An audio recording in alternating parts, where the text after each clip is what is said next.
I have parents and a husband, believe it or not, 20 years my senior, who is on Medicare and supplemental insurance. And we are already seeing the benefits of the health care reform. I pay my own insurance premium. I still have a lovely daughter that is on my insurance policy, and that's a benefit within itself. I received a rebate check from paying my own insurance policy, and those are some of the benefits that I have been seeing since President Obama has implemented this and passed this bill for health care reform. My son, almost 30 years old, recently just finished his college education on mainly Pell Grants. Yeah. And in that, I want to tell you that I don't think keeping Pell Grants is going to affect all of these other things that are happening within small business owners. That's something that I believe should stand firm and should be available to all of the young people who are trying to obtain that degree. And so I'm real happy for him. I'm also employed. I'm employed in a local church as an organist and a music director.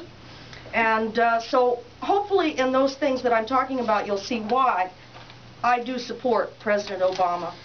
I'm also a business owner, very small business owner here in Chillicothe by default. I am the wife of Tom Burke, who owns the Crosskeys Tavern here in Chillicothe, and it's been a place for many years, since the early 70s, where you can find good, intelligent conversation, libations and food, and I would like to see that stay put.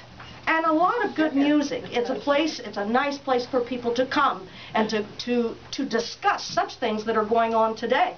And we're very happy to have both Republicans and Democrats in our establishment, because we have very intelligent people who come in and talk about things, and we all just agree to disagree if things don't go very well.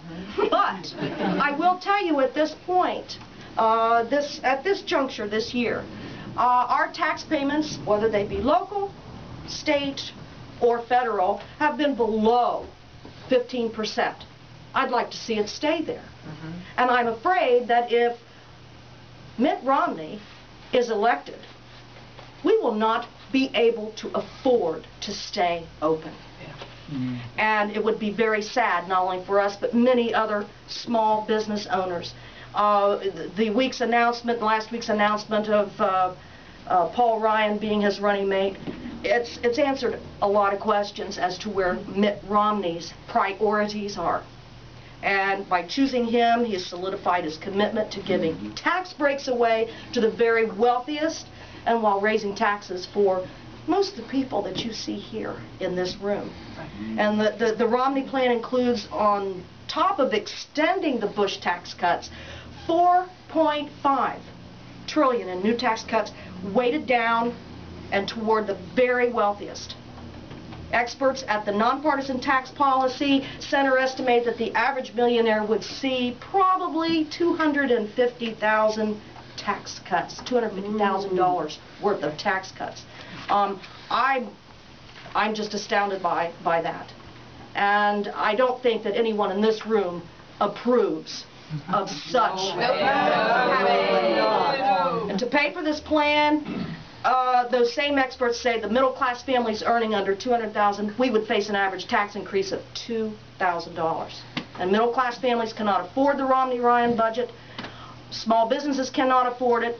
We have worked very hard in our community and in our businesses, and we support President Obama. Amen.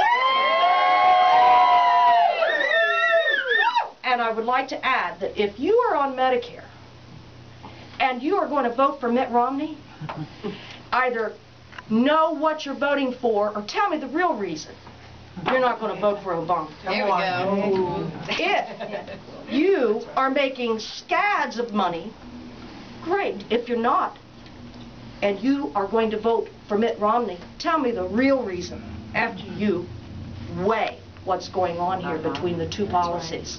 That's right. It's time to get educated as to what you are voting for. Yes, that's right. We cannot afford to have people going into this blindly, not going out and voting. First and foremost, go out and vote. Vote informed. Yes. Vote Obama.